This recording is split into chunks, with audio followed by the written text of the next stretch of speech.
Oke. Assalamualaikum warahmatullahi wabarakatuh.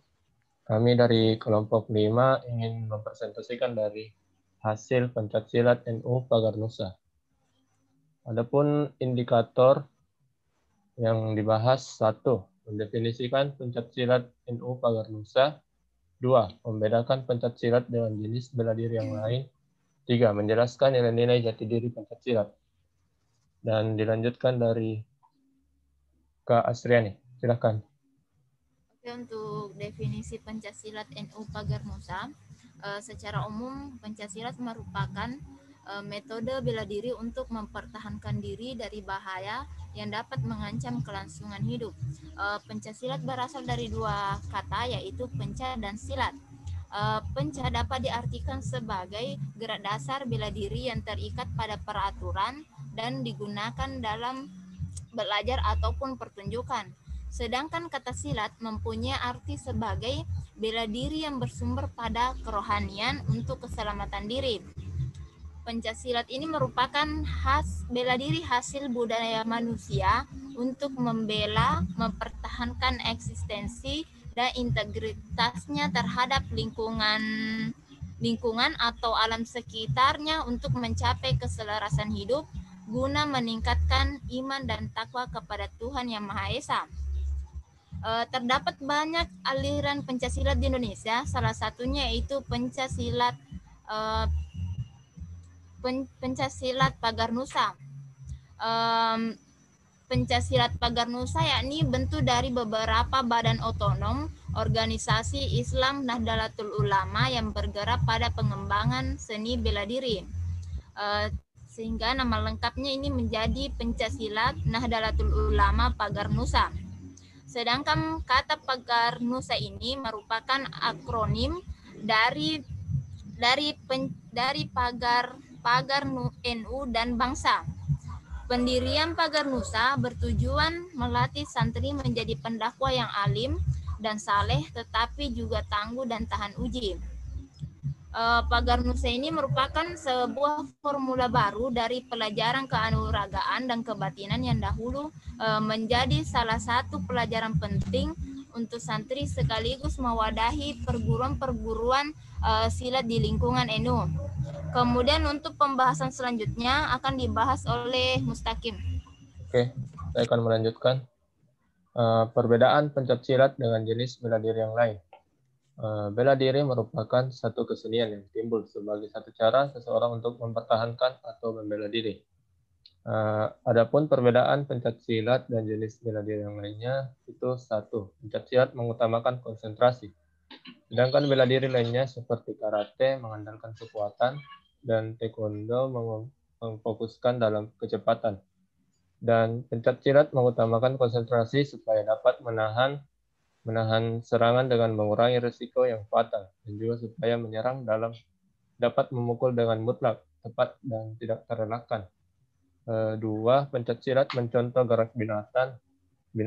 Pencaksilat menciptakan bela diri dengan menirukan gerakan binatang yang ada di alam sekitarnya, seperti gerakan kera, harimau, ular, atau burung elang. 3. Pencaksilat mengolah kecepatan tangan. Gerakan karate poli dengan tangan, taekwondo poli dengan kaki, sedangkan pencaksilat memanfaatkan tangan dan kaki. Dan kecepatan perlu agar lawan sulit mempergerakan gerakan. Keempat, perbedaan dengan bela diri lainnya yaitu gaya pencaksilat fokus pada bagian vital dan teknik singkat yang mematikan. Tapi gaya seperti ini jarang ditemukan di perguruan dan kebanyakan belajar dari perorangan, bukan melalui perguruan. Oke, silakan dilanjutkan.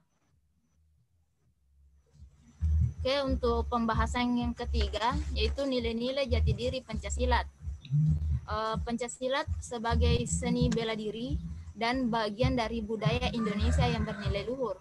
Terkandung dalam jati dirinya yang meliputi 3 hal pokok sebagai satu kesatuan, yaitu budaya Indonesia sebagai asal dan coraknya.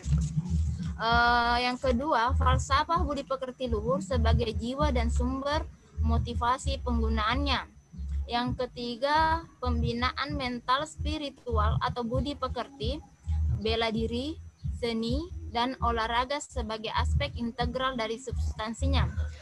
Pada poin pertama yaitu budaya Indonesia sebagai asal dan coraknya, Pancasila sebagai bagian dari kebudayaan bangsa Indonesia yang berkembang sejalan dengan sejarah masyarakat Indonesia. Pencaksilat merupakan hasil budidaya manusia yang secara turun temurun yang bertujuan untuk menjamin keamanan dan kesejahteraan bersama. Pencaksilat diajarkan kepada masyarakat dalam aneka ragam situasi geografis dan etnologi serta perkembangan zaman yang dialami oleh bangsa Indonesia. Kemudian yang poin kedua, falsafah budi pekerti luhur sebagai jiwa dan sumber motivasi penggunaannya. Dalam kaitannya, falsafah budi pekerti luhur dapat disebut juga sebagai falsafah pengendalian diri. Menurut Noto Sujitno, menjelaskan bahwa budi pekertinya yang luhur atau kemampuan pengendalian dirinya yang tinggi, manusia akan dapat memenuhi kewajiban luhurnya sebagai makhluk Tuhan, makhluk pribadi, makhluk sosial, dan makhluk alam semesta, yakni takwa kepada Tuhannya, meningkatkan kualitas dirinya, menempatkan kepentingan masyarakat di atas kepentingan sendiri, dan mencintai alam lingkungan hidupnya. Kemudian untuk poin ketiga, pembinaan mental spiritual atau budi pekerti, bela diri, seni, dan olahraga sebagai aspek integral dari substansinya. Nilai-nilai luhur Pancasila yang ditanamkan dalam setiap orang adalah nilai-nilai falsafah budi pekerti luhur yang dijiwai dan diliputi oleh nilai-nilai luhur falsafah Pancasila. Sehingga pada poin ketiga ini mengedepankan keempat aspeknya, yaitu yang tadi spiritual, bela diri, seni, dan olahraga. Sehingga ketiga poin ini merupakan satu kesatuan yang saling terikat, saling mendukung, dan saling memberikan makna serta saling menjiwai dan dijiwai. Dalam hubungan ini dapat dikatakan bahwa budaya bangsa Indonesia sebagai masyarakat rumpun Melayu menjiwai falsafah budi pekerti luhur dan substansi Pancasilat dengan empat aspeknya. Saya kembalikan kepada Mustaqim. Oke, terima kasih. Itulah hasil dari presentasi kami dari kelompok 5.